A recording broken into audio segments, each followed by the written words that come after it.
El tema es, esta semana, la primera semana, teoría literaria, y a la vez también vamos a hacer, bueno, terminando teoría literaria, el autor Mariano Melgar, ¿sí? Mariano Melgar.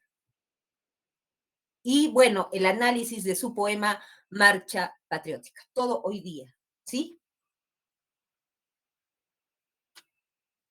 Listo, profesora, muchas gracias. Gracias, Jonathan, gracias a ti. A ver, mis chicos, primera vez que me ven y que los veo. ¿Cómo están? Ya me están saludando por ahí, pero no vale escribir, ¿ah? También quiero voces. Buenas A ver, noches, bueno, Miss. Buenas noches, Buenas Miss. noches, profesora. Buenas noches, Miss. Buenas noches, Buenas Miss. noches. ¿Qué Buenas tal? noches. Buenas noches, profesora. Está muy guapa. Ay, gracias. Qué lindo escucharlos, gracias. Muchas gracias, chicos. A ver, chicos y chicas, bellísimas. A ver, y chicos guapos también. A ver, bueno, chicos, vamos a ver algunos saluditos aquí que también están escritos. Mardi, María Cristina, Gerald, César, Roxana, ¿no? Con todos ustedes y con los que me han saludado también así de palabra, muy buenas noches con todos. Un gusto poder trabajar con ustedes en esta segunda fase de Seprunza. Ya, entonces, chicos, vamos a entrar de una vez ya con, ¿cómo estás, Brian? Buenas noches. Vamos a entrar ya con el tema de teoría literaria y Mariano Melgar, que es nuestro autor, nuestro primer autor de esta semana. Pero antes que nada les digo algo, miren. ¿Cómo va a ser la metodología del curso, no? Conmigo van a llevar literatura. Es un autor por semana. Este Seprunza y todos los Seprunza tienen 12 semanas, o sea, dura 3 meses, 12 semanas. Cada semana se hace un autor. Esta semana se va a hacer prácticamente, hoy día, se va a hacer prácticamente 2 temas. Por eso tengo que ser, no sé, tengo que hacer magia para llegar a hacer práctica y todo, porque es larguito, ¿ya? Entonces, hacer teoría literaria y Mariano Melgar, pero vamos a tratar lo mejor posible. Ya, ese es nuestro primer autor, Mariano Melgar. En la siguiente semana igual, seguiremos con otro autor dentro de lo que es literatura regional, arequipeña. Ya, o sea, va a ser Melgar ahora, la siguiente semana también literatura regional. De la tercera semana 3 a la semana 10, literatura nacional o peruana, y en la semana 11 y 12 ya viene la literatura hispanoamericana y universal. ¿Listo? Entonces, chicos, vamos ahora sí a comenzar con la presentación de la pantalla. ¿Sí? Paso a compartir pantalla y vamos a empezar de una vez ya con la teoría literaria. Entonces me esperan unos segunditos, es las últimas horas, sé que están cansaditos, pero vamos a tratar de estar así fuertes y hacerlo con ganas, ¿ya? Muy bien, entonces paso a presentar pantalla y eso sí, participativos también, no solo escriban, también hablen, abran micros cuando quieran, cuando les pregunte algo, traten de abrir micro también, ¿ya? Escriban también, de todo, ¿ya? Pero cuando esté con la diapositiva, traten de abrir micro, ¿por qué? Porque yo no los veo a ustedes, veo más, estoy con pantalla completa, ¿sí? Muy bien, chicos, entonces paso a presentar la pantalla sin más preámbulos.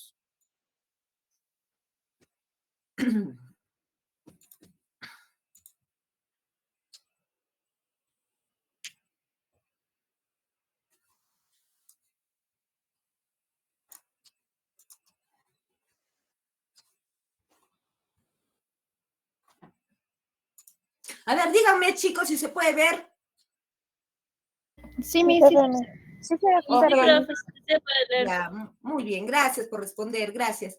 Ahí está nuestra primera diapositiva y dice Seprunza, ¿no? El Centro Preuniversitario de la Universidad Nacional de San Agustín, el Seprunza, ¿no? La mejor universidad del Perú. Muy bien, ahora vamos a pasar al curso, ¿no? Esto es literatura, ese es nuestro curso. ¿Ya? Y bueno, este es mi nombre, me presento de todas maneras, no, de todas maneras no tengo que presentarme para que siempre me conozcan, ¿no? Sepan mi nombre. Soy la profesora Faride. Faride es mi nombre, como decir Roxana, Claudia. Así es mi nombre, Faride, es medio raro, pues se lo explico, ¿no?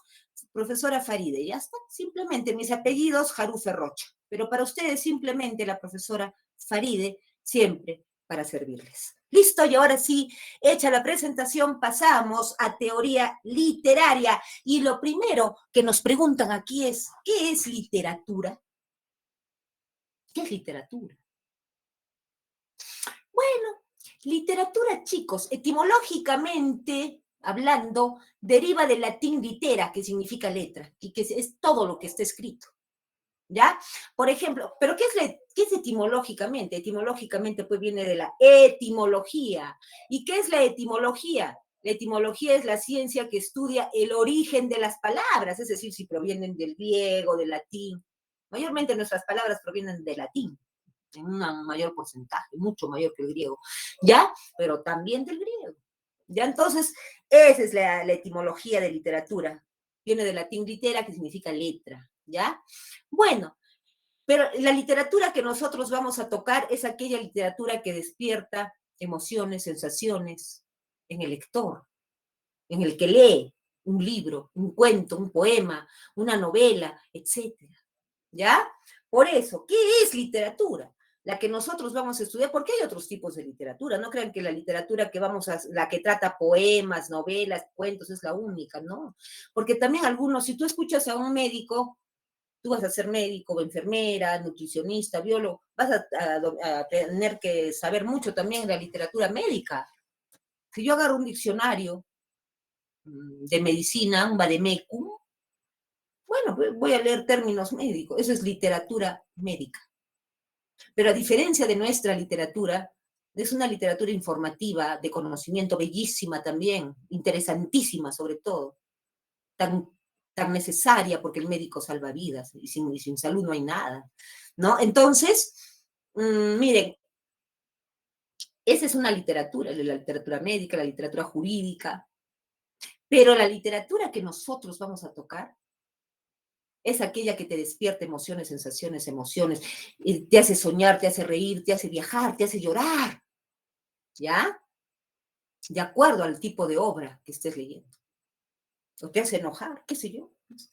Ya, entonces vamos a ver qué cosa es literatura. La literatura es el arte, la que nosotros vamos a tocar. La literatura es el arte que usa la palabra en forma bella y que despierta sentimientos, emociones en el lector y que utiliza un lenguaje connotativo o figurado y por lo tanto subjetivo.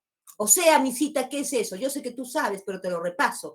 Bueno, la palabra es un arte, la literatura, perdón, es un arte porque tiene como igual que la música, es un arte y tiene varios instrumentos, violín, guitarra, qué sé yo, y piano, y forman una hermosa canción. Ya hicieron una obra de arte. Igual la literatura. Tiene como instrumento la palabra, el lenguaje, la lengua, el idioma, ese es su instrumento. Y hace de la palabra algo hermoso, algo bello, lo convierte en algo bonito. Eso hace la literatura. Tiene un fin estético, un fin de darle belleza a la literatura. Y esta literatura despierta sentimientos, emociones en el que lee, pues.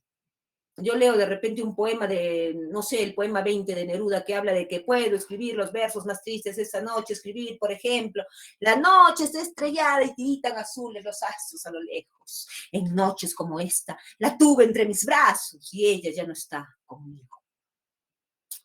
Qué triste.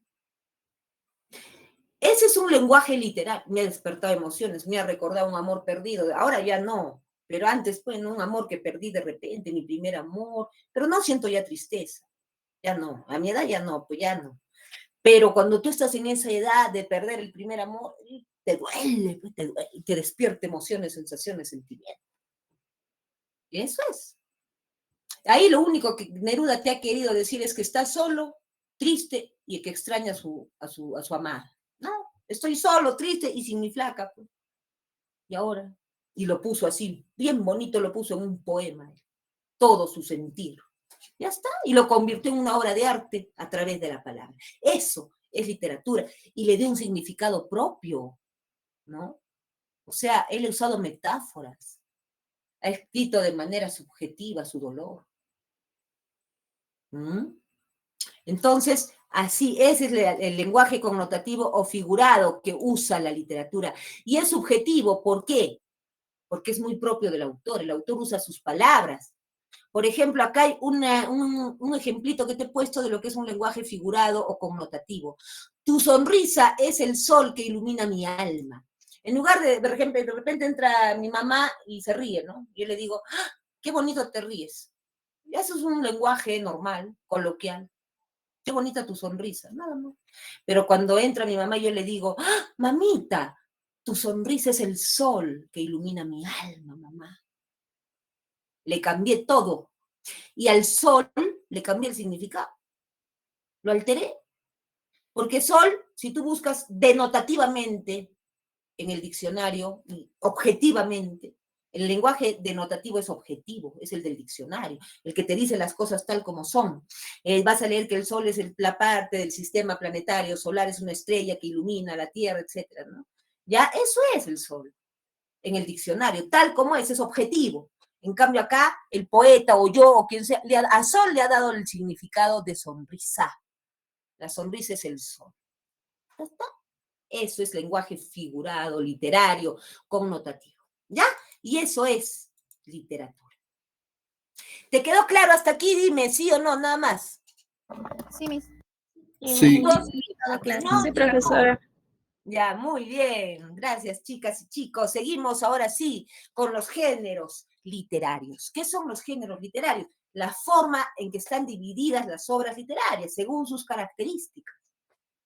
Por ejemplo, todo es literatura, todo es literatura. O sea, poema es literatura, una obra de teatro, un libro que tiene actos y escenas también es literatura, una obra narrativa, un cuento, una novela, un mito, una leyenda, todo eso es literatura. Pero esos libros que son literatura están divididos por géneros, según sus características.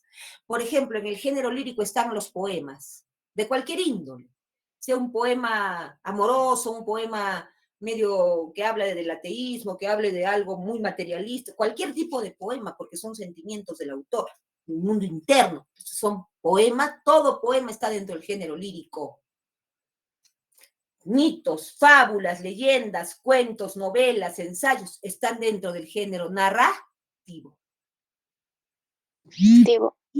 Y las obras de teatro están dentro del género dramático. Y esos son los tres grandes géneros que tiene la literatura. El género lírico, el género narrativo y el género dramático. ¿Ya? Entonces se les agrupa de acuerdo a las características que tienen cada obra. Y se les va diciendo, se va distinguiendo a qué género pertenecen. Si yo te digo un poema, ya sabes que ese poema pertenece al género lírico. Si estás leyendo una novela, ya sabes que pertenece al género narrativo. Si estás leyendo Romeo y Julieta, que es una obra teatral, que tiene actos y escenas que se puede representar en el teatro, es una obra dramática, del género dramático. ¿Ya? Muy bien, ya sí. Entonces vamos a ver de qué trata el género lírico. A ver rápidamente. El género lírico viene de la lira. La lira es un instrumento de cuerda que lo utilizaba mucho en la antigüedad, en las culturas antiguas, incluso antes de Cristo, salían con su lira, alguien moría en la familia, había un suceso triste de repente y alguien salía ahí como en medio de la pista de la vereda y tocaba la lira, las cuerdas, y se lamentaba, lloraba y la hacía sonar a su lira como un canto de lamento, con su y ahí, ¿qué está haciendo esa persona? Está sacando, dando a relucir su mundo interior, está sacando a relucir su mundo interno, lo que siente, su dolor. O si de repente pasó algo festivo, también saca su lira y algo bonito y toca una canción alegre, también está dando a conocer su mundo interior, su mundo interno, esa persona. Entonces, a través de la lira, los antiguos daban a conocer sus sentimientos. Por eso viene de ahí género lírico. De la lira viene lírico. ¿Ya? Y el género lírico es aquel que expresa el mundo interno del poeta, al igual que esos hombres que salían, esas mujeres, tocando su lira y expresando su mundo interno, igual. Vallejo cuando escribe, por ejemplo, hay golpes en la vida tan fuertes, yo no sé, golpes como del odio de Dios, como si ante ellos la resaca de todos los sufridos en posar en el alma, yo no sé. Esos son los heraldos negros. Heraldos es mensajeros, eso significa, los mensajeros negros, los heraldos negros de Vallejo.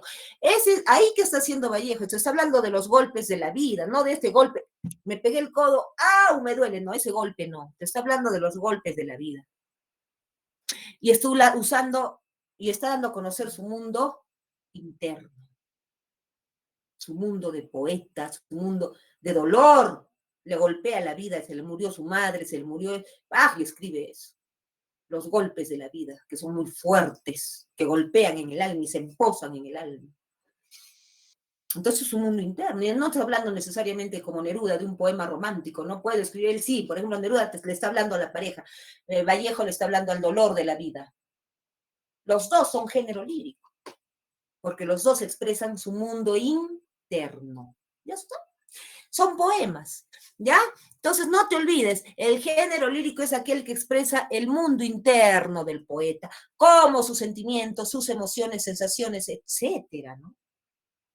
Y está escrito generalmente en poemas, todos los poemas casi. Ahora, dentro del género lírico hay especies o subgéneros, o sea, diferentes tipos de poemas, como las odas, los sonetos, los yarabíes, las elegías y las epístolas que hizo Melgar, por ejemplo. Acá te hemos nombrado solamente las que hizo Melgar, pero hay más, las coplas, ¿no?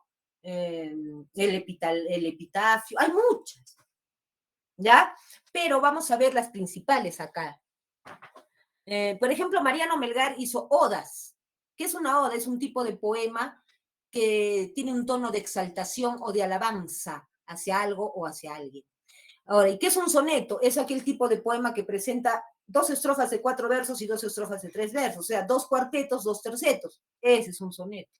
Ya, ahora, el yarabí más bien es muy especial de Melgar, ya te lo voy a explicar más adelante, pero te digo desde ya que mezcla elementos quechuas con elementos españoles. Entonces crea un verdadero yarabí mestizo.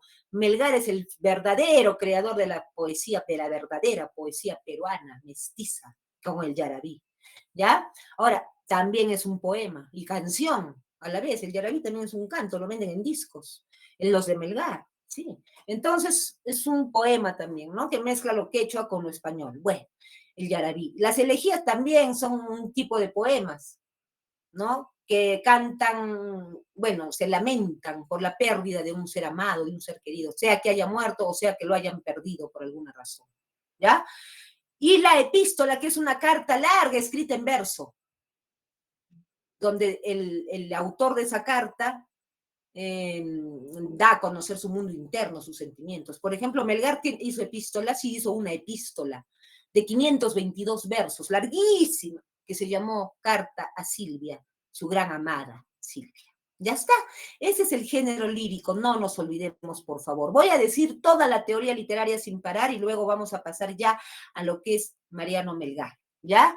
Cuando termine teoría literaria, ahí voy a preguntar si me entendieron todo y pasamos a Melgar. Ojalá, si no entendieron, me preguntan y si algo no se puede responder ahorita en el Classroom, chicos, ¿ya? Muy bien. Chicos, disculpen, voy a tomar un poquito de agua porque estoy hablando desde las 4. ¿Ya? ¿Me perdonan? Ay, qué bueno, qué rico. Disculpen, ¿ah? Ya. A ver, género narrativo. Es otro género, ¿no? Ahí están pues ya diferentes tipos de obras, pero son literatura al fin y al cabo. El género narrativo nos presenta un narrador, tiene que presentarnos un narrador, el género narrativo, alguien que relate la historia.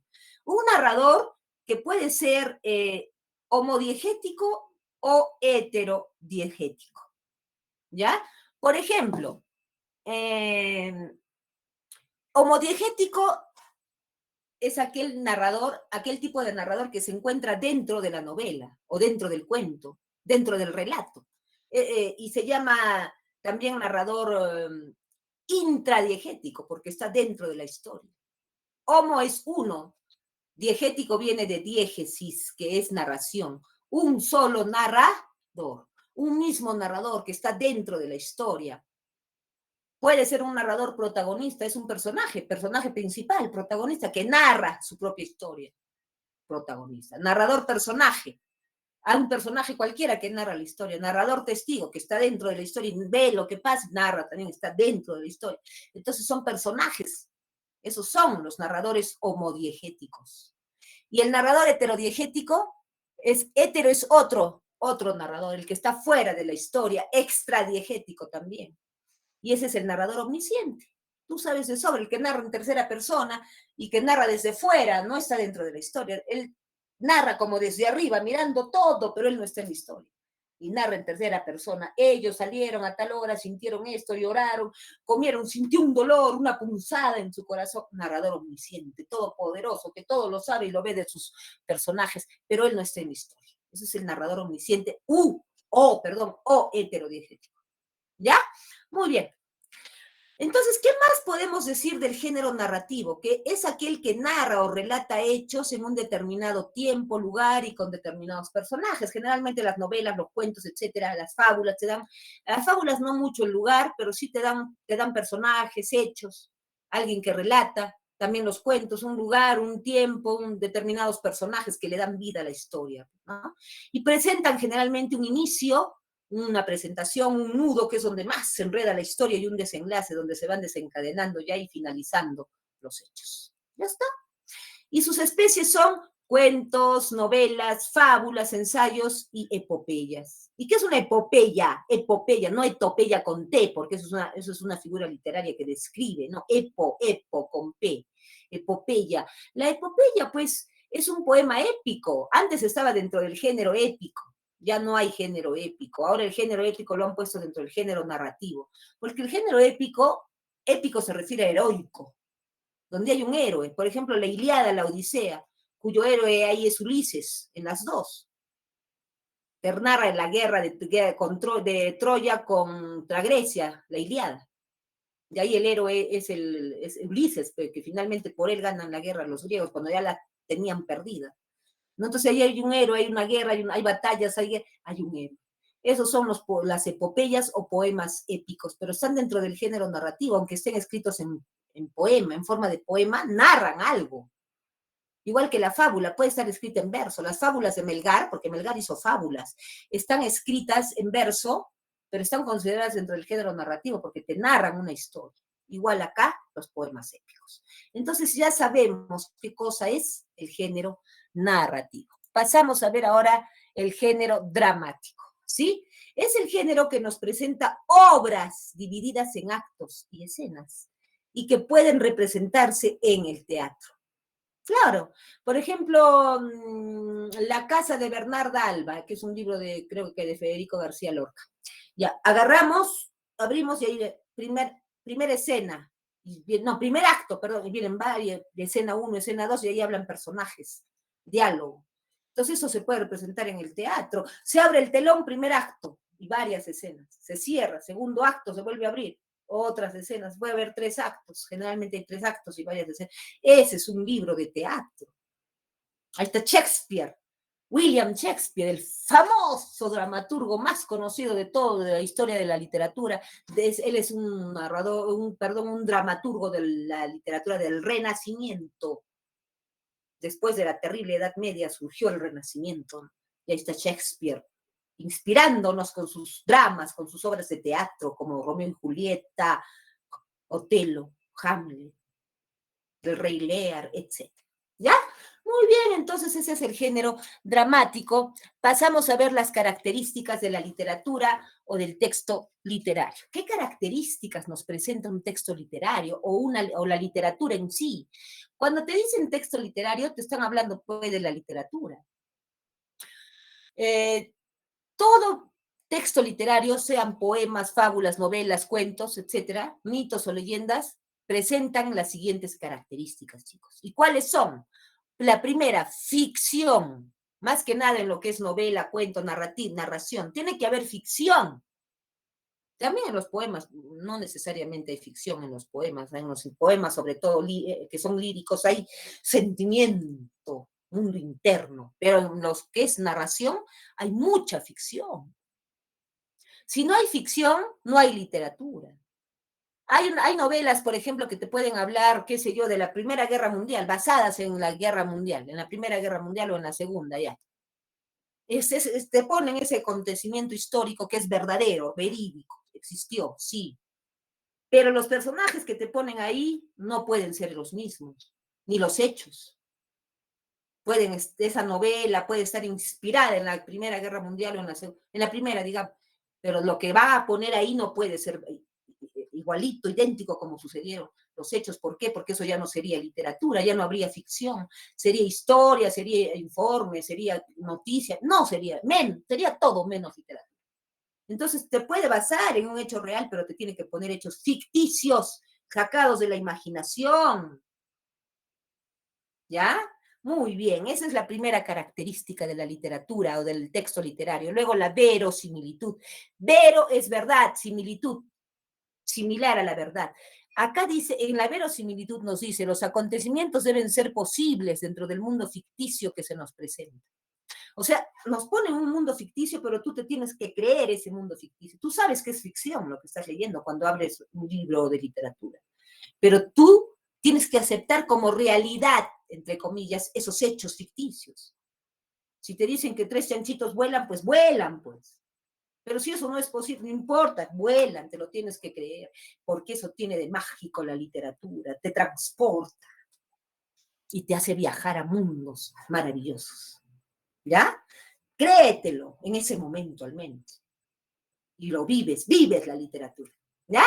Muy bien, esa es la verosimilitud. La intertextualidad es cuando un autor que quiere editar una obra, quiere publicarla, antes de publicar tiene que mirar las otras, consultar otros textos, eso se llama intertextualidad, otros textos de otros autores.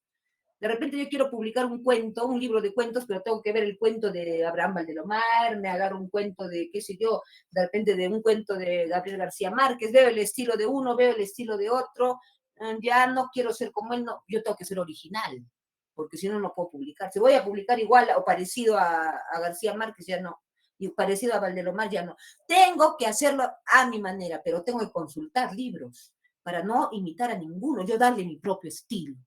Entonces, la intertextualidad es importante para crear mi propio texto literario de manera, con mi propio estilo. Ahí está. ¿Ya? Entonces esa es la intertextualidad, consultar otros textos literarios. ¿Ya? ¿Y qué es la literariedad? Es otra característica del texto literario o de la literatura. La literariedad es un carácter específico de la obra literaria. ¿Cómo así mismo? Es aquello que hace que una obra dada sea una obra literaria y no una obra de otra clase. Por ejemplo, si a mí me dan a agarrar una novela, no sé, La peste, de Albert Camus, y me dan a agarrar, no sé, una revista, ¿no? Una revista, cualquier revista, ¿no? Ya. Entonces, esta revista, que es informativa, ¿tiene literariedad? ¿Es literaria? Dime sí o no. No. No, no es literaria. No. En cambio, este texto tiene literariedad, La peste de Albert Camus. Sí. Claro, es literario, es novela, no es de otra especie, es literario. Si me dan un libro de recetas de cocina, ¿ese tiene literariedad? No. No, no, pero es lindo. Claro, yo tengo mi libro de recetas y me hago mis platos, pero es bonito, pero no, pues, no es literario, ¿ya? Entonces la literariedad es algo específico que hace que el texto sea literario y no de otra clase. ¿Listo? Muy bien. Ahora vamos a ver la función estética. Es la función que tiene, que busca todo literato, dar belleza, estético es belleza. Me fui al salón de estética y me puse bonita. Bueno, ya. Aunque si nosotros no necesitamos ir al salón de belleza para ser bonitas, porque las mujeres siempre son bonitas, aunque tengan 80 años. Ya, pero vamos a ver, la estética tiene que ver con la belleza. ¿Y qué busca la, la función estética? Darle belleza al texto, a la novela, al cuento, al poema. Pero yo he leído novelas donde se habla malas palabras, ¿cierto? ¿Y eso es bello? Sí, hermoso. Las malas palabras, sí. ¿Por qué? Porque te está hablando con el lenguaje que te hablaría un determinado personaje. Vargas Llosa te usa bastante, jerga bastante mala palabra. En La ciudad y los perros, a verle. Es que como hablan pues los militares, los hombres, entre ellos, ¿que te van a hablar como niñitas? No, hablan como es. Y te hacen vivir la literatura, es lindo. O sea que si tengo que leer una mala palabra, a mí la lees, pues. La literatura es como es. Y eso es lo hermoso que tiene. ¿Ya? Muy bien. Entonces esa es la función estética, despertarte sensaciones, emociones, sensaciones y darle belleza. Hasta con malas palabras le das belleza, le das dinamismo, vida. Y también con palabras, en los poemas usas palabras ya metafóricas, más hermosas, más dulces, también le das belleza. Entonces es una función estética. Y la última función que tiene el texto literario o la literatura es la originalidad. El nuevo texto literario debe ser inédito, o sea, que nadie antes lo haya editado antes que tú, nadie. Y que debe nacer de la mente de un autor para contar a sus lectores una historia nueva, una historia distinta, ¿ya? A otras. Tú tienes que ser original y tener tu propio estilo, si no, no lo puedes editar tu libro, porque sería una copia. Entonces hay que ser original. ¿Listo? Y vamos a ver ahora en lo último de lo que es teoría literaria, y son las figuras literarias. Bueno, las figuras literarias también se llaman tropos o también figuras retóricas. Son una serie de giros, giros del lenguaje, cambios que le hago al lenguaje, al idioma, que se emplean para embellecer el discurso, o la poesía, o el texto, o el libro, ¿no? ¿Ya? Y se usan en la oratoria y en la literatura, porque en la oratoria también tú puedes hacer un discurso y adornarlo con figuras literarias y te sale un discurso hermoso, te sale una prosa poética, bella. ¿Ya? Y también en la literatura, ni hablar, se usa pues bastante la figura literaria para embellecer el poema, la novela, lo que sea, ¿ya? Alterando pues significativamente el modo común y cotidiano de emplear el idioma. Claro que sí, lo altera. Las figuras literarias alteran el modo común y cotidiano de emplear el idioma. Como te dije a mi mamá, ay, qué bonita te ríes, mami, ¿eh? Bonita tu sonrisa, mamá. Otra cosa es que le diga, ¡ah, mamita! ¿Sabes qué? Tu sonrisa es el sol de mi alma, que ilumina mi alma, mira qué bonito. Alteré el significado de todo ya. De sol, ilumina mi vida, mi alma, todo es figurado. ¿Ya? Eso es pues figura literaria. Entonces vamos a ver las principales figuras literarias. Entre ellas tenemos la primera, la más, bueno, que a veces es difícil de reconocer, no crean, es tan difícil. Hay que saber nomás bien qué cosa es una metáfora y ejemplificar bien. Por ejemplo, la metáfora dice, esa es la primera figura literaria que vamos a ver, en tu tomo tienes como 25 figuras literarias. Lee todas las que están en el tomo, sobre todo, las que están en el tomo. Acá yo te he puesto algunas más, pero es lo que nos alcanza dentro de este breve tiempo que tenemos porque es clase virtual, ¿ya? Entonces, acá hay que ser muy cortos, pero por eso mismo, vamos a ver las principales figuras literarias si tú amplías más el tomo. Vamos a ver, la metáfora es la relación de semejanza que se establece entre dos ideas o imágenes, o sea, entre dos palabras. Y las palabras son imágenes, claro. A ver, si yo te digo perro, ya te imaginaste a tu perro o a cualquier perro. Ya está. Claro, es una idea, es una imagen. ¿Ya? Y es una palabra. Entonces, vamos a ver acá un ejemplo de metáfora. Los niños son alimento para el alma, he puesto. Pero acá usted dice ahí que la metáfora es una relación de semejanza entre dos ideas o imágenes, ¿cierto? ¿Y cuáles son esas dos ideas? Acá hay dos, pues, que estoy asemejando yo, porque quiero. Niños y alimento. ¿Pero qué tiene que ver el alimento? Los niños no son alimentos, sí son, de manera figurada lo son. A ver, los alimentos son las papas, los sándwiches, las ensaladas, las frutas, que es lo que más rico se debe comer, porque es lo que más hace bien a la salud. Todos son alimentos y te alimentan el cuerpo, te lo llenan de fuerza, de vitamina. Pero igual, el alma también se puede alimentar de manera figurada. ¿Con quién? Cuando yo miro a un niño, me alimento, con su dulzura, su ternura. Me alegra el alma, me alimenta, me da felicidad. Ya está, hice una metáfora. Comparé niños con alimento. Y el alma, pues claro, ¿no? Alimento para el alma. ¿Ya? Pero alimento es la palabra clave acá. Y niños, los niños son el alimento del alma para algunas personas. Que nos guste los niños. ¿No? ¿Ya? Entonces, metafóricamente. Pero ¿qué tiene acá la metáfora de particular? Que no compara como el símil. El símil te usa nexos comparativos como la palabra como, se parece a, son como. No, ya no.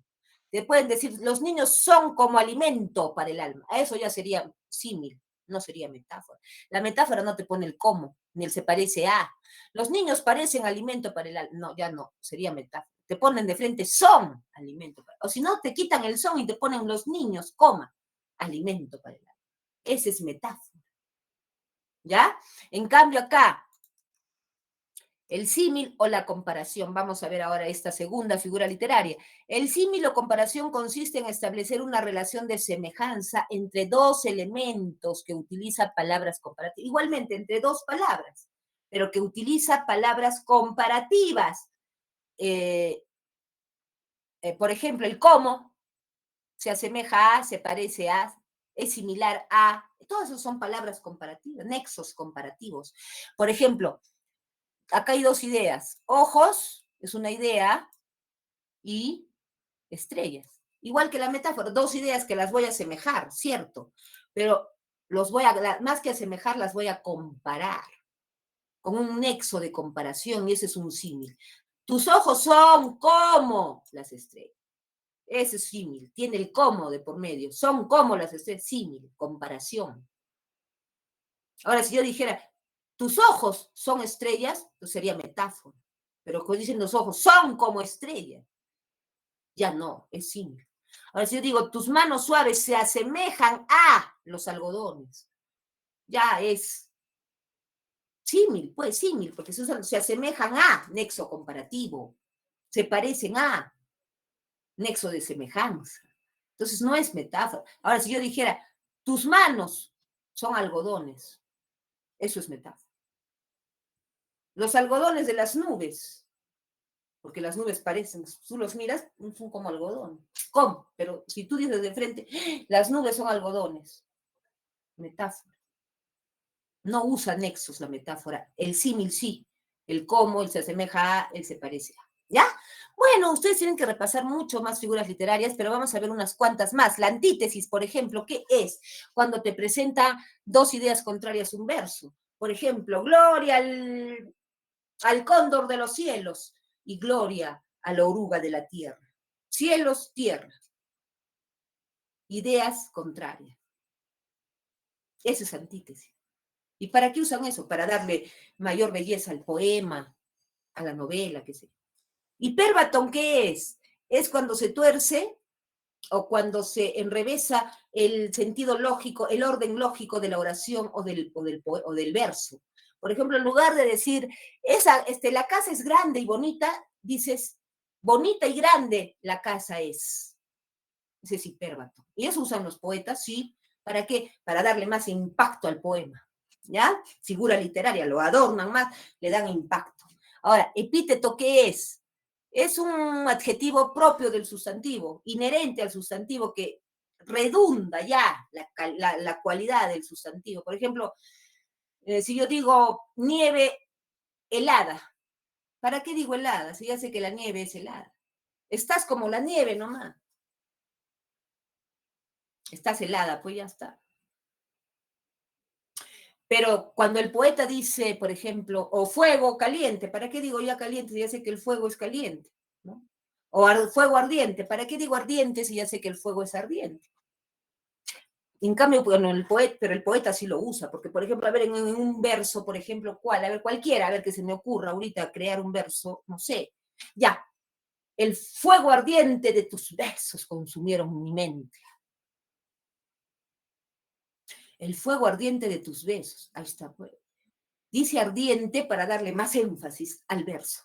Porque el fuego de tus besos también, pero mejor el fuego ardiente, lo califica, le da más énfasis, más bonito lo hace, más llamativo el verso, ¿ya?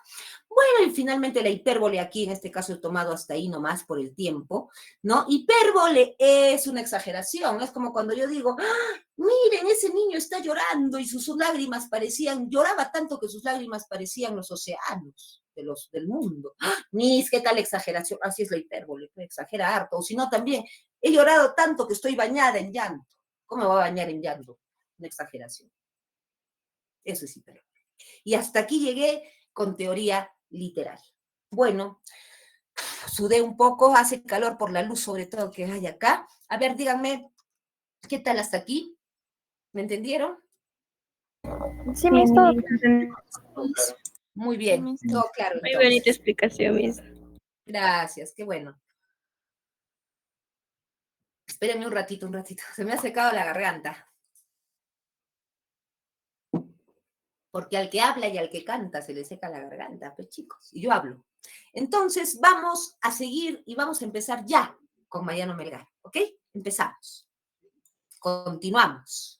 Y aquí viene nuestro gran, joven, poeta, poeta mártir, prócer de la independencia. Luchó por nuestra independencia, para que el Perú fuera un país libre y no colonizado por España. Aparte de ello, fue un gran literato porque hizo lindos yarabíes, poemas, odas, elegías. Se enamoró de Silvia, hasta no más. Pero también se enamoró de la patria, quería un Perú libre. Y por eso murió fusilado a los 24 años de edad. ¿Ya? Muy bien, vamos a ver las características de este gran personaje arequipeño. No se puede dejar, si cuando haces literatura regional, es imposible sacar a Melgar de Arequipa. Hay otros arequipeños, claro, María Nieves y Bustamante, tantos que hay, pero si dejas de nombrar a Melgar, ya no estás haciendo literatura arequipeña, es innegable Melgar. ¿Ya? Entonces vamos a ver un poquito las características de su personalidad, ¿ya? Dice, conocido también como el poeta mártir, se caracterizó desde niño por tener una extraordinaria inteligencia, pues dominó el latín y fue además catedrático, teólogo, pero sobre todo patriota. El joven Melgar reúne todas las virtudes de su pueblo arequipeño. Es romántico, tiene gran valor moral, amor por su Perú y un profundo patriotismo y culto por la libertad. Todo eso caracterizó la personalidad del joven Melgar. ¿Ya? Vamos a ver su vida entonces. Nació aquí, en nuestra bella, bellísima Arequipa. ¿Cuándo nació Melgar? Bueno, ya se sabe que en Arequipa. ¿Cuándo? Un 10 de agosto de 1790. En plena colonia nació. ¿Quiere decir que él fue un poeta de la colonia? No, fue un poeta de la emancipación. Ya tú debes de saber qué es la emancipación. De todas maneras, en el contexto histórico lo vamos a repetir. Lo vamos a explicar, mejor dicho, bien. Ahora vamos a seguir con su biografía y vamos a hablar en esta diapositiva de lo que es principalmente su niñez. Desde la siguiente ya hablamos de lo demás, su juventud, sus amores, cómo muere, cómo llega a ser un patriota, cómo se enrola al ejército patriota y luego lo fusilan por la patria, ¿no? Bueno, vamos a ver. Aquí vemos el convento de San Francisco, que todos lo conocemos. Aquí había una escuelita en la época de Melgar, en los años 1700 y tantos, ¿no? 1790 y tantos, casi 1800. Ahí había una escuelita de varones, donde estudió Melgar, detrás, en los atrios, las partes interiores de la iglesia. Ahí había una escuelita, donde estudió Melgar la primaria y la secundaria. Un colegio, era una buena escuela religiosa. Melgar de chiquito era muy religioso, o sea, muy pegado a Dios, rezaba bastante, siempre tuvo fe. Un niñito que aprendió a leer a los 3 años de edad, fluidamente, como leo yo, así leía él. Dicen tus biógrafos, a los 3 años, tan chiquito, sí.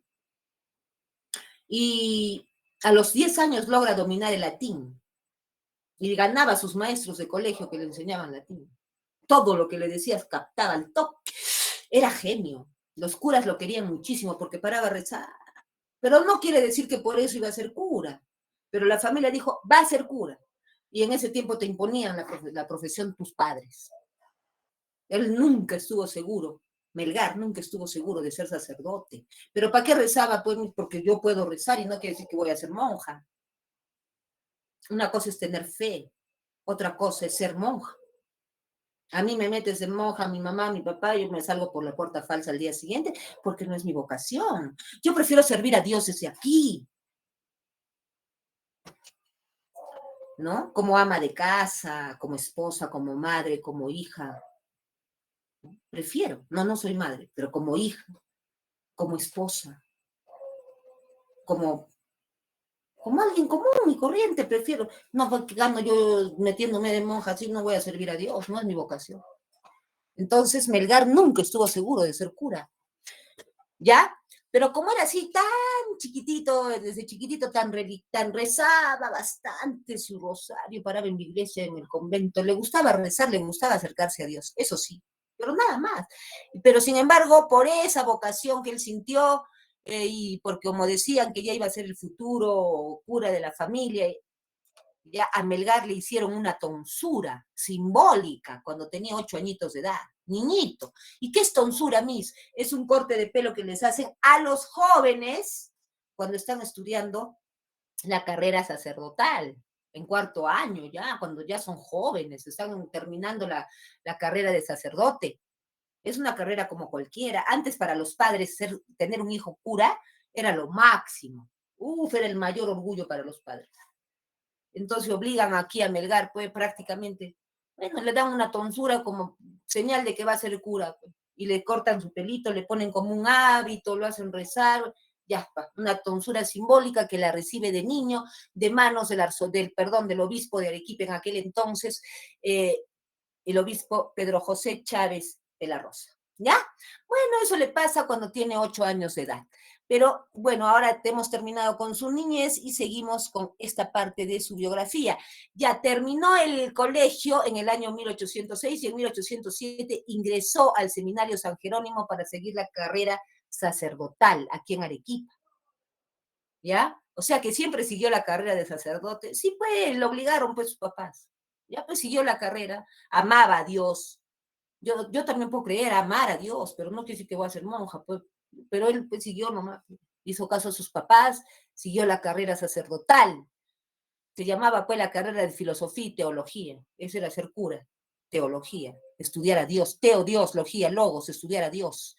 Bueno, pues, y siguió la carrera sacerdotal en el Seminario San Jerónimo, donde cuando estuvo en tercer año, más o menos a los 19 años de edad, postuló a una cátedra para enseñar latín, siendo él un estudiante del seminario, pero como sabía latín desde los 10 años a la perfección, postuló para una cátedra para enseñar latín en el seminario y la ganó, entre otros sacerdotes mayores que sabían el latín, eran sacerdotes ya graduados. Él ganó la cátedra y fue catedrático de su propio seminario, San Jerónimo, y enseñaba latín a sus propios compañeros. ¿Mm? Y después ya le dan la cátedra de física, dicen de matemática también, hasta números sabía, todo captaba, todo enseñaba acá. ¿Mm? Bien inteligente Melgar. Bueno, la cosa es que está tranquilo en el seminario, sigue su carrera sacerdotal, 1807, 8, 9, llega el año 1810 y hasta en cuarto año y recibe realmente la primera tonsura, la verdadera tonsura que se le llama primeras órdenes religiosas. Ahí sí le cortaron su pelo, ya no simbólicamente, sino de verdad. ¿Y para qué servía la tonsura? Es un corte de pelo especialmente así, como Oriolita les contaba, así, les dejaban alrededor su pelo y acá peladito. Era así un corte especial, les ponían un hábito, una vela y caminaban hacia el altar y ratificaban su vocación religiosa. Decían, sí, estoy seguro de mi vocación. Y así es una tonsura verdadera ya, como estudiante, como les hacen. No sé si ahora harán eso, pero antes hacían. Y se llama tonsura, sobre todo por el corte de pelo, pero en sí también es una ceremonia, ¿ya? Pero sobre todo es el corte de pelo. Bueno, y así se llama también órdenes religiosas u órdenes sacerdotales, ¿ya? Entonces, y así sigue en el seminario, 1810, 1811, y hasta llega el año 1812, ya está así para terminar, ya no le faltan más que unos cursitos para graduarse de sacerdote. Cuando en ese año conoció a una chica muy guapa aquí en la Plaza de Armas de Arequipa que se llamaba Manuelita Paredes Guillén, conocida en algunos de sus poemas, le dedicó algunos poemas bajo el seudónimo de Melissa, que fue el primer amor fugaz de Melgar. Entonces le gustó una chica por primera vez y dijo, ¡ay! Me ha gustado ella, y salieron. Él no se aguantaba, salía con ella, se vieron, se veían. pero ella era un poco inconstante, después se quedaban en ver, ella a veces no iba, y eso no le gustó a Melgar, y ya, ¡pah!, cortó con ella, pero le caló en el alma, en la mente, dijo, y Dios, ¿qué hago contigo si yo estoy siguiéndote a ti, tu carrera, me tengo que dedicar a ti, y me ha gustado una mujer? Ya empezó a dudar, dijo, no es mi vocación. Y lo recontra comprobó cuando meses después, en ese mismo año, en 1812, conoció a su prima lejana, llamada María Santos Corrales, más conocida como la famosa Silvia, a quien le va a dedicar todos, casi la mayoría de su poesía amorosa. Él tiene también poesía patriótica, pero también tiene poesía amorosa, la mayor parte. A Silvia casi todita. A Melisa unos cuantitos versos, unos cuantitos poemas. A Silvia le dedica un montón. Y es que él se enamora de su prima hermana, de su prima lejana más bien. No tenía mucha consanguinidad con él, eran primos lejanos. Ella era Santos Corrales, él era Melgar Valdivieso, ni siquiera tenían mucha allegada, eran primos, pero en cuarto grado, ya muy lejanos. Cuando la vio se enamoró perdidamente de ella y ella de él. ¿Mm? Entonces, pues, ahí sí se da cuenta, no es mi vocación. Y entonces agarra, cuelga los hábitos y abandona la carrera sacerdotal cuando ya estaba así de graduarse. Uy, uy, uy, Miss, o sea que colgó los hábitos por Silvia, no, no, no. ¿Los colgó entonces por Melisa? Tampoco. No, Miss, por ninguna, por ninguna. Entonces, ¿por quién colgó los hábitos? Por nadie. Simplemente porque no tenía la vocación. Y él era muy respetuoso de Dios. Le gustaban las mujeres. Él servía para servir a Dios desde un hogar, casado, con hijos. Esa era su vocación, no ser cura. ¿Para qué lo meten pues donde no lo llaman? Los papás. Escucha, pero cuelga los hábitos y le dice a su padre, le cuenta, estoy enamorado de mi prima, me estoy viendo con Silvia, con María Santos, con María. ¿Qué? El padre dio el grito en el cielo, casi lo mata, creo, terrible. La madre María, Andrea Valdivieso de Melgar también puso el grito en el cielo. Y los padres de Melgar y los padres de Silvia se lo fueron a decir inmediatamente los padres de Silvia y fueron los primeros en separar a estos jovencitos. ¿Mm? A él lo mandaron a Lima a que estudie Derecho. Te vas, ya que has dejado los hábitos, eres la vergüenza aquí en Arequipa, porque todos hablaban de Melgar. Dejó los hábitos, está detrás de su prima, que es menor que él, está detrás es una prima, la quiere, ha dejado los hábitos, uy, ya empezaron a hablar de él y él se sentía terrible. Y separado de Silvia, a ella la encierran para comprometerla con otro, con tal que se olvide de Melgar. Pero ¿para qué ese afán de separarlos, Dios mío? Yo fuera madre, yo hubiera esperado a que Silvia crezca, mi hija, y que se case con quien ella ama. Pero en la antigüedad no era así, pues así eran los padres, terribles, todo era pecado para ellos. Nadie los comprendió. Melgar se va a Lima en 1813. Melgar se va a Lima en 1813 y bueno, pues después de ello, en 1814 ya no puede más con su amor. Se va a Lima supuestamente a estudiar Derecho, ¿no? Supuestamente. Ahora, se dice que se inscribió en el convictorio de San Carlos, ¿ya? Se dice eso, pero para estudiar Derecho, pero no creo que haya seguido la carrera, porque no dejaba de pensar en Silvia, y la seguía amando, y tenía que amarla, y tenía que venirla a ver a Arequipa, y pedir su mano, y enfrentarse al mundo, enfrentarse a Arequipa entera, si es necesario. Y vino, no pudo más, pero en ese transcurso que estuvo en Lima, escribió su famosa carta a Silvia, o sea, su epístola. ¿Ya? Y luego, en 1814, ya no puede más, y llega acá a Arequipa, hasta que la busca Silvia en una de tantas, sale a su balcón y le habla, y le dice, Silvia, ella se quiere esconder, y es que ya la habían comprometido con otro, estaba a punto de casarse. Y le dicen, pues, y ella le tiene que decir, con el dolor de su alma, porque ella no quería al hombre con el que se iba a casar, ¿no? Sin embargo, pues la casan con él, y ella le dice, y duramente le tiene que decir, porque lo tiene que desilusionar a Melgar. Vete, Mariano, porque me caso. me caso con otro, estoy comprometida, y se lo dice seriamente. Y él la toma como una ingrata, inconstante, en fin, y no es eso. Son los padres. Y él, muy herido, lo deja este hecho muy herido y se va a refugiar a Majes. A Majes ahí se va a traducir un poema que se llamaba El arte de olvidar, del poeta latino Ovidio de la Antigüedad, de los clásicos grecolatinos, grecorromanos. Y entonces él traducía el arte de olvidar, cómo olvidar a Silvia, pues, o sea, cómo olvidar un amor. Traducía de latín al castellano, y traducía, pero no lo olvidaba, hasta lampeaba la tierra con los indios, que eran maltratados por los españoles. Ahí estaba él con el pie descalzo y lampeando Melgar. Quería olvidar. No podía, de pronto llegó, en 1814 llegó el ejército de Mateo Pumacahua, fue a buscarlo a Melgar y le dice, únete a nuestra causa patriota, tú siempre has escrito obras patrióticas, poemas patrióticos, sabemos que estás en contra de los españoles, forma parte de nuestro ejército patriota y lucha por nuestra independencia. Y Melgar dijo, yo encantado, siempre quise eso. No tuve la oportunidad, pero ahora me la estás ofreciendo, yo la voy a tomar.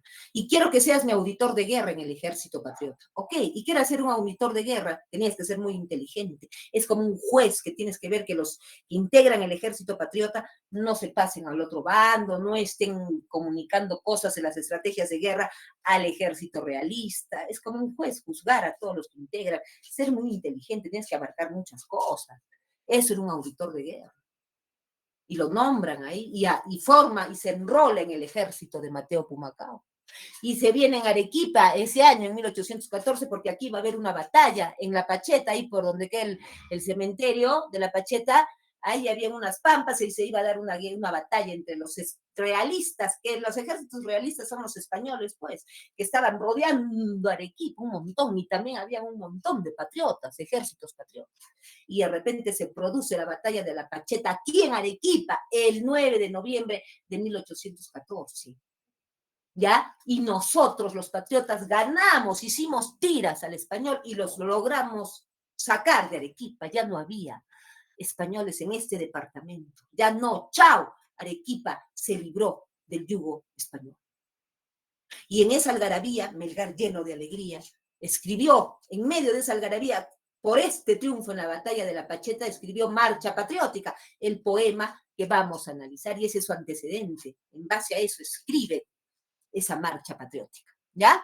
Ahora, en 1815 ya fue pasada la batalla de La Pacheta, que fue todo un éxito para Arequipa, se va a Puno, donde los aires también estaban caldeados, iba a haber un enfrentamiento entre realistas y se van al pueblito de Humachiri, ahí iba a haber una batalla tremenda, y él participa en la batalla de Humachiri el 11 de marzo de 1815, pero los españoles sabían que ese joven era muy poderoso, muy inteligente, muy influyente, ¡prac!, lo meten preso.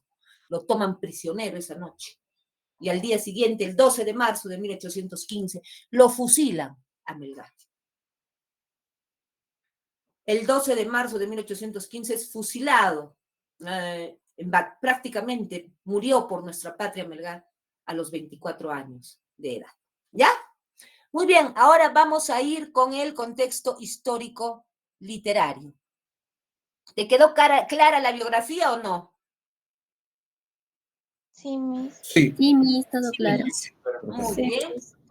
Perfecto. Ahora vamos con el contexto histórico literario. Bueno, ya te lo he dicho, ¿no? Dice que Melgar fue un poeta y revolucionario independentista que perteneció a la época de la emancipación en el Perú, cierto, porque él nació en 1790. Y claro, todavía estábamos en colonia, cierto. Pero la emancipación es un periodo, chicos, pues donde tú sabes perfectamente que fue un periodo de batallas, de levantamientos, de motines, alzamientos de los patriotas contra los españoles, para buscar nuestra libertad, la llamada Guerra de la Independencia, que se logró finalmente, gracias a Dios, porque si no hubiéramos seguido siendo colonia de España, de repente hasta hoy, ¿no? Pero gracias a Melgar y a otros que lucharon por ella, se encauzó finalmente la independencia, ¿no? Entonces, miren, la emancipación no es otra cosa que una época de batallas, de alzamientos, de motines, de una serie de alzamientos revolucionarios en contra de la corona española para retirarlos del Perú y hacer del Perú una república independiente. Y bueno, eso fue la emancipación. Un periodo de transición entre la colonia y la república. ¿Ya? Ahora, ¿cuándo empieza la emancipación oficialmente, históricamente hablando? En 1780, con la revolución de Túpac Amaru II. Ahí se empieza, en la historia, según la historia. Y termina, ¿cuándo? El 28 de julio de 1821, cuando San Martín proclamó la independencia. Entonces, pues, se dan cuenta, la emancipación empieza ahí, y Melgar pertenece a la emancipación, porque la emancipación empezó 10 años antes de que el Melgar naciera, en 1780 con Tupac Amaru. Ya empezaron los movimientos emancipadores y ahí nació Melgar, emancipación. Él pertenece a la literatura de la emancipación. ¿Ya? Muy bien, ahora vamos a ver lo que más nos dice acá. ¿Qué más nos dice acá, perdón? Considerado el precursor del romanticismo en el Perú, dice. Siendo, por lo tanto, su corriente literaria el romanticismo. ¿Cómo es eso? Bueno, tú sabes que el romanticismo, y eso lo sabes tú porque has estudiado en el colegio eso, aunque de literatura ya no se toca mucho, solo haces un plan lector, creo, en el curso de comunicación. Yo enseñé comunicación en colegios hace años. Me acuerdo que era comunicación, tú era casi lenguaje y literatura entraba así poquito, ¿no? Antes literatura era un curso aparte. Pero bueno, en fin. Vamos a ver, de lo poco que tú puedes saber respecto a esto, tú sabes, o de repente sabes bastante, depende cómo lo hayas leído, ¿no? El romanticismo está representado en el Perú por dos grandes literatos, ¿no? Ricardo Palma y Carlos Augusto Salaverry, tú lo sabes. ¿Y cuándo llegó el romanticismo acá al Perú? En 1850, a mediados del siglo XIX. Sin embargo, Melgar ya lo puso en práctica antes de 1815. Años antes de 1850. ¿Cómo lo puso en práctica? Claro, escribió odas a la libertad, donde soñaba con un Perú ya libre. Hablaba de un Perú libre cuando todavía no era libre. Soñaba con una patria libre. En uno de sus sonetos, el soneto a Silvia dice, Silvia es mía y yo de ella. Cuando ya Silvia estaba como casa comprometida con él. Ya habían terminado y así decía. Soñaba, era romántico. La soñaba suya, aunque sabía que no era verdad. En todo sentido era un romántico. Predominaba en él el sentimiento sobre la razón. Romántico, no hay más. Prerromántico, mis, porque me han dicho, porque todavía no llegó el romanticismo aquí al Perú y entonces por eso es prerromántico. No, no existe prerromanticismo, porque o tú eres romántico o no eres, pues, pero prerromántico no eres. No existe. En los libros dice, sí, en los libros de los años 80, 1990, hasta ahí dice, después ya no. Muchos como Aurelio Miro Quesada, Augusto Tamayo Vargas, grandes críticos de Melgar, de biógrafos y críticos de su vida y de su obra, dicen que es un romántico, ya varios. Y que por eso es un precursor del romanticismo, porque le dio curso al romanticismo antes de que la corriente llegara aquí al Perú. ¿Ya? Muy bien. Ahora, también es considerado, dice, el creador de la verdadera poesía peruana, ¿no? Dice acá, pues a pesar de que tuvo una influencia neoclásica en sus poemas, sobre todo en su métrica y rima, no podemos negar que en sus yarabíes logra crear una verdadera poesía mestiza. ¿Ya? ¿Cómo así mi cita? En el yarabí, pues. En el yarabí. Pero ¿cómo es eso de la influencia neoclásica? Mira, sus poemas él hizo métrica, hizo, elegías, hizo odas, todos esos son poemas europeos, vienen de Europa, de Italia, de España, ¿no? Pero justo en España, justo en esa época de Melgar, 1800 y tantos, en España, en el siglo XIX, se estaba dando una manera de escribir neoclásica, en la que los autores estaban imitando la manera de escribir de los clásicos de la antigüedad, como Homero, Virgilio, que describían poemas épicos hermosos, con rima métrica hermosa. Entonces, eso es lo que tiene Melgar de lo neoclásico, la influencia en la métrica, en la rima que él usaba en sus elegías, en sus poemas. Tenía una métrica, una rima española, neoclásica, ¿no? Pero Entonces, ¿cómo es así que esa es su métrica? ¿Ya? Esa es la parte que eso es tiene una influencia neoclásica, porque escribe como los antiguos clásicos, como los nuevos clásicos, perdón, escribían en España, así escribe él su métrica, su rima, en sus poemas. Pero en el Yarabí hizo algo diferente. No solamente utilizó la métrica o el estilo neoclásico, no, en el Yarabí no solamente hizo eso, sino que el Yarabí proviene del jaragüi quechua, como ya te dije, creo. El jaragüi quechua es un canto de lamento donde salían en comunidad los incas, los en Ayllus de repente, que eran familias, ¿no? 100 familias salían y cantaban tristes cantos, guainitos de lamento, de dolor, porque no daba la tierra, había sequía, qué sé yo, había hambre, no sé. Y salían y lloraban y cantaban un canto llamado Jarawi, ese lamento, un Jarawi, un poema triste, con canto, con melodía. Entonces Melgar, que conservó del Jarawi quechua, conservó la melodía de Guayno y algunas terminologías quechuas, los escribe en castellano Melgar, pero pone urpi, palomita, pone así cosas del quechua, ¿no? Pero la métrica que utiliza es española, perfectamente neoclásica. Métrica, rima, ritmo, sílabas métricas, todo. Entonces, él lo que hace aquí es simplemente mezclar la melodía quechua, la terminología quechua, con la métrica española y lograr una verdadera poesía mestiza, una verdadera poesía peruana llamada Yarabí, propia de Melgar. ¿Ya? Muy bien. ¿Entendiste el Yarabí, sí o no? Paso a lo siguiente y es lo último para entrar a Marcha Patriótica. ¿Entendiste el Yarabí? Sí, Miss. Muy Sí, bien. profesora. Pasamos. Es larga la literatura, es que son 2 temas en uno hoy día. ¿Ya? Bueno, entonces vamos a ver ahora. Bueno, esto ya tú tienes que leerlo del texto. Aquí están las elegías, sus 5 elegías, sus 7 odas, tienes que leerlo del tomo, y de acá también yo te voy a pasar la diapositiva, claro. Tienes que leer su epístola, bueno, no, ya su producción literaria nomás, pues, ¿no? Tiene una epístola, tiene 2 sonetos a la mujer y a Silvia, tiene 2 traducciones, Geórgicas de Virgilio y el que escribe en Majes, la que traduce en Majes cuando quiere olvidar a Silvia, que es El arte de olvidar de Ovidio, del poeta latino Ovidio.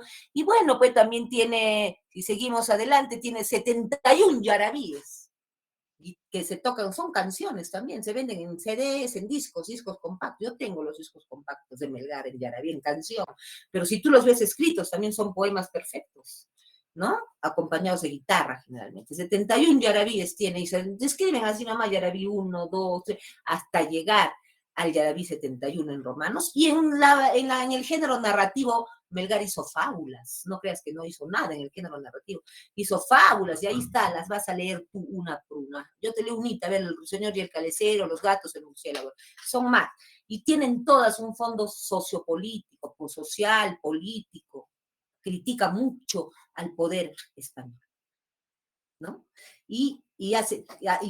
Narra la realidad así, con animales que hablan, con personas que hablan con animales. Ahí te está representando un fondo político que critica el yugo, el poder español. ¿Ya? Muy bien. Ahora vamos a ver, ahora sí entramos a Marcha Patriótica, chicos. Vamos a ver. Marcha Patriótica. Vamos a ver este poema, lo leo rápidamente y luego vamos a analizar estrofa por estrofa. ¿Ya? Estrofa por estrofa. Bueno, este poema en su estructura tiene 5 estrofas de 8 versos cada una, ¿no? Esta es una estrofa y 8 versos. Segunda estrofa, 8 versos. Tercera, 8 versos. Cuarto, 8 versos. Quinto. Ya, entonces, lo voy a leer primero y luego vamos a pasar a analizar estrofa por estrofa. Ya llegó el dulce momento en que es feliz Arequipa, ya en mi suelo se disipa el despotismo feroz. Ya se puede a boca llena gritar que la patria viva, que la libertad reciba, que triunfe nuestra nación. Cayó el monstruo detestable que en nuestra cerviz sentado 300 años ha hollado la justicia y la razón. Y en su lugar se levanta la oliva de la victoria que borrará la memoria de los siglos de opresión. Levantad, pues, hijos bellos del Perú siempre oprimido, incrementad el partido de esta grande redención. ¿Ya? ¿Qué más dice? Ved que el cielo, es que esto debe ir pegado, no sé, no quiere juntarse. Bueno, es junto, es una sola estrofa. Ved que el cielo nos protege, dice, y que salen los efectos mayores que los proyectos que el patriotismo formó. Luego, no se encuentra un hombre solo que no empuñe aguda espada y arroje a la negra nada al tiránico español. Pues las heridas gloriosas que en el campo se reciban harán que sus nombres vivan, muerto el déspota escuadrón. Suena, en fin, en todas partes con las voces y los hechos, que no vivan nuestros pechos si no logran este honor. Viva, viva eternamente el patriotismo peruano. Viva el suelo americano. Viva su libertador. Miren cómo habla del suelo americano y habla ya de un libertador. Qué tal visión. Y estaba en 1814 cuando escribió esto. Faltaban 9 años para nuestra independencia. No, menos, 7 años. Para 1821, pero de todas maneras. Ya como de un libertador, habla de un suelo americano. Claro, si no se liberaba el Perú de los virreyes, ninguna parte de Sudamérica lo podía hacer. El Perú era el centro de la base de operaciones de los españoles estos. Terribles. ¿Ya? Bueno, entonces vamos a analizar a estrofa por estrofa. Vamos a ver ahora. Ya sabemos que este poema tiene como antecedente el triunfo de la batalla de la Apacheta en Arequipa. Por eso dice, ya llegó el dulce momento en que es feliz Arequipa, dice. ¿Ya? Es cuando ganamos la batalla de la Apacheta, como te lo dije en la biografía. ¿Ya? Muy bien, es género lírico porque es un poema y está dando a conocer sus sentimientos, Melgar, su mundo interno, sus sentimientos patrióticos, de algarabía, ¿ya? Especie oda, porque tiene un canto de alabanza al patriotismo peruano, ya tiene un tono de alabanza, de exaltación. ¿Ya está? Bueno, el comentario ya sabemos, acá te cuento lo de la batalla de la Pacheta y todo eso, cómo fue escrito por eso, por ese motivo, ¿ya? Ahora vamos con la primera estrofa y vamos a connotar lo que está resaltado, sobre todo, porque lo demás es entendible, ¿ya? Entonces vamos a ver, ya llegó el dulce momento en que es feliz Arequipa, ya en mi suelo se disipa el despotismo feroz. Ya se puede a boca llena gritar que la patria viva, que la libertad reciba, que triunfe nuestra nación. Entonces, cuando dice, bueno, todo se entiende, ya llegó el dulce momento en que es feliz Arequipa, ya en mi suelo se disipa. ¿Qué es disipar? Disipar es hacer desaparecer algo. Ya en mi suelo se desaparece el despotismo feroz. Esto sí lo connotamos. ¿Qué es el despotismo feroz? Es el yugo, la tiranía española a la que estábamos sometidos, pero en Arequipa ya se disipó, desapareció. ¿Ya? Y ya se puede ahora, a boca llena. ¿Qué es a boca llena? Es una figura literaria llamada metonimia, porque a boca llena significa gritar. Voy a hablar a boca llena, voy a gritar. Entonces, gritar lo están cambiando por boca llena, eso es metonimia, cuando cambias un término por otro que da a entender lo mismo figuradamente. ¿Ya? Y acá lo redunda, ya se puede a boca llena gritar, otra vez dice gritar, que la patria viva, que la libertad reciba, que triunfe nuestra nación. Entonces ya está interpretado estas dos partes que son las más difíciles de entender. Vamos con la segunda estrofa y dice así, cayó el monstruo detestable que en nuestra cerviz sentado 300 años ha hollado la justicia y la razón y en su lugar se levanta la oliva de la victoria que borrará la memoria de los siglos de opresión. Acá hay 3 versos que interpretar, pero primero tenemos que saber qué cosa es cerviz. Acá, cerviz sentado. Pero primero, ¿qué es cerviz? Cerviz es la parte trasera del cuello, la que tú agachas. Cuando alguien te humilla, ¿estás humillado? Nunca agaches la cerviz, levanta. Estás humillado, como nos humillaron ellos, 300 años, desde 1500 que nos conquistaron hasta 1800 ahí. Nos humillaron siempre, al indio sobre todo, a todos, ¿ya? Los españoles. Entonces, miren, menos mal nosotros somos mestizos, pues, tenemos de indio también, ¿no? Ahora, vamos a ver, cayó el monstruo detestable, y de español también pues tenemos, pero somos peruanos mestizos, ¿ya? Que en nuestra cerviz sentada, 300 años ha hollado la justicia y la razón. Ya, hasta ahí, ¿qué quiere decir? ¿Quién cayó? ¿Qué es el monstruo detestable? El monstruo detestable es nada más y nada menos que el poder español. Ya está. Y que en nuestra cerviz, en nuestro cuello, ha estado sentado siempre. Nos ha tenido así, con la cerviz sentada, agachado. Ahí se ha sentado, no quiere decir que se ha sentado ahí en nuestro cuello, eso figuradamente, quiere decir que nos ha tenido humillados. Por eso acá dice, la cerviz sentado connota la dignidad pisoteada del peruano. Cerviz agachado, humillados, 300 años. 300 años ha hollado. ¿Qué es hollar? Hollar es abatir, pisotear.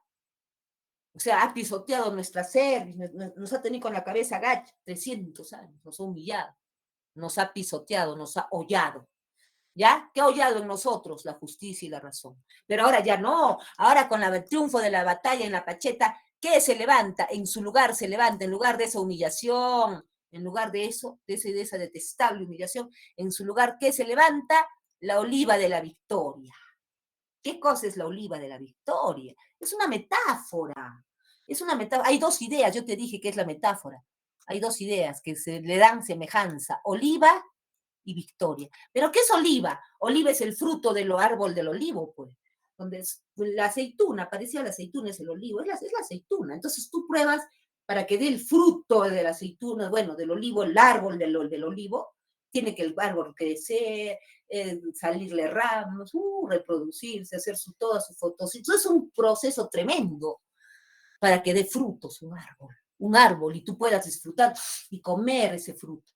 Igual la victoria, para lograr esa batalla de la Pacheta, ganarla, hemos tenido que organizarnos, años de años, organizar por allá, pensar, desde años, ya desde las ideas que tenían los precursores con ideas, ¿no? Todo eso se fue formando y al final se logró una victoria que es como un fruto que saboreas después de un gran esfuerzo. Entonces, oliva de la victoria es metáfora, ¿ya? Y en su lugar se levanta pues el fruto de la victoria, la oliva de la victoria, que es como un fruto que saboreas, ¿no? Y ese fruto de la victoria, ¿qué hará? Borrará la memoria de los siglos de opresión que hemos tenido. ¿Ya está? Ahora vamos con la tercera y cuarta estrofa. La tercera dice, levantad pues hijos bellos del Perú siempre oprimido, incrementad el partido de esta grande redención. Todo esto es la tercera estrofa, ¿no? Pero hasta ahí, ¿qué dice? Hasta donde he leído esta grande redención. Dice, levantad pues hijos bellos. Melgar le llama hijos bellos a los patriotas, a los que están luchando ahí por la libertad. Levantad pues patriotas, hijos bellos, que de este Perú que siempre ha estado oprimido, levanten el partido, incrementen las fuerzas, las estrategias, hagan mejor partido, o sea, mejores estrategias para lograr esta grande redención. O sea, hagan mayores esfuerzos para lograr esta redención. ¿Qué es redención? Salvación. ¿Y cuál es la salvación? La libertad. En pocas palabras, incrementen sus esfuerzos para lograr la libertad. Es lo que te dice acá, en incrementar el partido de esta grande redención. Ya está, incrementen sus esfuerzos para lograr la libertad. Hagamos otras estrategias para lograr la libertad total del Perú. ¿Ya? Porque miren, ¿qué más les dice? Ved que el cielo nos protege, Dios nos protege, les dice. Y estamos viendo que los efectos salen mejor que los proyectos o mayores que los proyectos. O sea, quiere decir que los resultados, la batalla del triunfo de la Pacheta ya es un efecto maravilloso, un resultado excelente, que no habían proyectado tan rápido. Están saliendo mejor los resultados que lo proyectado, porque Dios los protege. Qué bonito lo que les dice ahí, ¿no? Y esos efectos, esos proyectos que están saliendo bien son aquellos que el patriotismo formó. El patriotismo es ese sentimiento de liberar el Perú y hacerlo libre. Ahora, cuarta estrofa. Acá, bueno, dice, no se encuentra un hombre solo que no empuñe aguda espada y arroje a su negra nada al tiránico español, pues las heridas gloriosas que en el campo se reciban harán que sus nombres vivan, muerto el déspota escuadrón. ¿Qué quiere decir cuando dice no se encuentra un hombre solo que no empuñe aguda espada y arroje a su negra nada al tiránico español? Quiere decir que no estamos pues solos en el campo de batalla, no somos los únicos que estamos empuñando la espada o los rifles, estamos luchando en grupo, en conjunto. Y no somos los únicos que vamos a arrojar, no estamos solos para matar, para desaparecer, para arrojar a su negra nada al español. No, somos un grupo, un conjunto, un ejército, varios ejércitos. Y estamos unidos. Eso es lo que dice. ¿Ya? Cuando dice acá, pues las heridas gloriosas que en el campo se reciban harán que sus nombres vivan, muerto el déspota escuadrón. ¿Eso qué quiere decir? Que en los campos de batalla habrán heridos, habrán muertos, pero esas heridas gloriosas, esos muertos serán nombres gloriosos, siempre se recordarán, harán que sus nombres vivan, serán héroes. Muerto, una vez derrotados los españoles, esos nombres de los hombres que murieron en batalla, siempre vivirán acá, porque gracias a ellos somos libres. ¿Ya? Muy bien, y la quinta y última estrofa, y con esto termino, nos dice así: suena en fin en todas partes con las voces y los hechos que no vivan nuestros pechos y no logran este honor. Aquí es muy fácil lo que nos quiere decir, en realidad, Melgar, ¿no? Dice que en todas partes, si no logramos la libertad, si no, de verdad, si no la logramos, eso va a ser una vergüenza, porque va a sonar en todas partes de Sudamérica, del Perú, y se va a saber, el Perú lucha, pero no se libera. Más se los están esclavizando, peor, hay más muertos y no se libera. Y eso va a ser una vergüenza. Entonces dice, va a sonar en todas partes si es que no nos liberamos. Va a ser una vergüenza. Y por eso dice acá que no vivan nuestros pechos, o sea, que no sintamos orgullo si es que no logramos la libertad. Eso es lo que les dice. Finalmente los alienta, ¿no? Y les dice, ya pues, si no nos esforzamos por nuestra libertad, esto sonará en todas partes y será una gran vergüenza para nosotros. Es lo que te dice. Y al final ya no hay nada que interpretar porque ya solamente es una exaltación donde dice, viva, vive eternamente el patriotismo peruano, vive el suelo americano, viva su libertador. ¿Qué tal premonición de Melgar? Pone un libertador cuando todavía ni se hablaba de un libertador. Pero es que él ya tenía pues mucha visión, muy inteligente Melgar. Hasta aquí llegué, vamos a pasar a la práctica rápidamente. A ver, chicos, díganme, ¿les quedó clara la interpretación de Marcha Patriótica? Con palabras, ¿eh? No escriban. ¿Sí o no? Sí, profesora. Sí, maestra.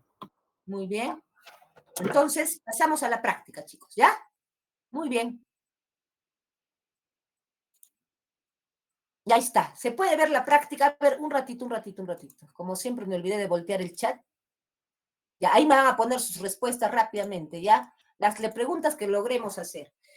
Dice Mariano Melgar Valdivieso, pregunta 1. Vamos a ver, una de las siguientes especies poéticas se cristalizó gracias a Mariano Melgar a comienzos del siglo XIX, solo como romántica. Acuérdate, solo por Mariano Melgar. A, la copla. B, el yarabí. C, el soneto. D, la elegía. E, la oda. Está fácil de inferir, aunque es literal. ¿Cuál me están poniendo? A ver, no veo, voy a poner la más acá, la B, muy bien, claro, el yarabí, muy bien, chicos. Vamos con la pregunta 2. Sobre Mariano Melgar, 1, te dicen, ¿se conoce como el poeta guerrillero? 2, escribió fábulas e hizo traducciones. ¿Cuál es la verdadera? Te están diciendo, ¿ah? No, ¿cuáles son ciertas? ¿Qué opción? La A, la B, la C, ¿cuál es la verdadera? Ya. 3, el verdadero nombre de Silvia era María de los Santos Corrales, o María de los, bueno, está bien, de los Santos Corrales. 4, murió fusilado tras la derrota de la batalla de Humachiri. 5, se considera precursor del costumbrismo. 6, otra de sus musas fue Manuelita Paredes. Silvia, ¿cuál es la verdadera? ¿Por qué ponen F, C? No hay F, solo hay A, B, C, D y E. Claro, ahí la verdadera es la 2, la 3 y la 4, la C, la 2, porque él no es el poeta guerrillero, es el poeta mártir. Dice, escribió fábulas e hizo traducciones, es verdadero. 3, el verdadero nombre de Silvia era María de los Santos, es verdadero. Y la 4 dice, se considera precursor, no, murió fusilado tras la batalla de Humachiri, es verdadero. Entonces la C, la respuesta aquí. Muy bien, chicos. Vamos con la 3. En la poesía de Mariano Melgar Valdivieso, ya es tarde, ya me queda un minuto, pero bueno, hemos hecho 2 temas hoy día en uno. Teoría literaria, que es larguísimo. Bueno, 3. En la poesía de Mariano, la D, muy bien, ya me están poniendo la respuesta. La D, Melisa y Silvia fueron sus amores. Melisa fue fugaz, Silvia fue su gran amor, ¿no? Vamos a ver ahora la pregunta número. Vamos a saltearnos un poquito las literales, ya una literal más y luego vamos a pasar a una inferencial. Ya, una literal. Corriente literaria a la que pertenece Melgar. Ahí está. A, Prerromanticismo, B. Romanticismo, C. Neoclasicismo. B, muy bien, chicos, romanticismo, nada de que prerromanticismo, eso no existe ya. Muy bien, romanticismo, vamos a ver. Esta sí que no la sabes, pero aquí te ayudo. No es un soneto de Melgar, aunque sí lo sabes, porque te he dicho la producción literaria. A ver, vamos a ver si te acuerdas. A la mujer, B, a Silvia, C, figurarme solía un magistrado. No. Ya hay otros. La fe de las niñas se ha acabado. La corte, el buen filósofo aborrece. Acá sí te voy a ayudar. Mira, por ejemplo, sabemos que a la mujer sí es un soneto de Melgar. ¿Ya? Sabemos perfectamente. También sabemos que a Silvia es otro soneto, ¿no? Bien puede el mundo entero conjurarse contra mi dulce amor y mi ternura. Ese es el soneto a Silvia, ¿ya? Pero hay uno que no es. La fe de las niñas se ha acabado. Los demás sí es. Tiene un soneto también que no está en esta producción literaria, pero si tú buscas mucho más adentro en su biografía, lo encuentras. Figurarme solía un magistrado si es de él, un soneto, y la corte, el buen filósofo aborrece. Ahí habla de la política, ¿ya? Un poco. Listo, vamos a ver una pregunta inferencial. A ver, ¿dónde está el nivel inferencial? Y ya me voy. Nivel inferencial, vamos a ver una preguntita, aunque sea, hemos hecho siquiera 5 o 6 preguntitas hoy día, porque bueno, hemos hecho 2 temas. A ver, marcha patriótica, vamos a ver, 2 temas en uno, pues, ¿no? Introducción literaria, teoría literaria, es como si fuera un tema, hay que recordarlo bien. Vamos a ver entonces la pregunta 13. Ay, no veo el chat, ¿cómo hago? Bueno, voy a leer la pregunta y luego vemos. A ver, pregunta 13, dice, acá te ponen un pedacito de marcha patriótica. Incrementad el partido de esta grande redención. Acuérdate que te he connotado eso. Y dice, en los versos citados de la Oda Marcha Patriótica podemos deducir que destaca una de las siguientes ideas. Esta sí es bien inferencial. A ver, ¿qué destaca? A, sacar partido de las batallas ganadas. ¿A eso se refiere incrementar el partido de esta grande redención? B, aumentar el esfuerzo por lograr la libertad. C, los peruanos deben esforzarse mucho más. D, incrementar la fuerza en cada batalla. E, soñar cada vez más con nuestra libertad. Piensen bien, ¿cuál es? La B, la C, la D, la A no es. Y ahí te ayudo. La B, muy bien, excelente, chico. Aumentar el esfuerzo por lograr la libertad. Muy bien, chicos. Hasta aquí llegué el día de hoy. Ya nos vemos la siguiente semana y entramos también con literatura regional, con otro autor mucho más moderno, mucho más contemporáneo que Melgar y también muy interesante. Bueno, chicos, ha sido un gusto estar con ustedes. Cuídense mucho, hasta luego. Voy a dejar de compartir pantalla. Muchas gracias, profesor. Gracias, Una buena noche. Gracias, Hasta luego, luego. Luis. Hasta luego. Gracias. Hasta luego. Gracias.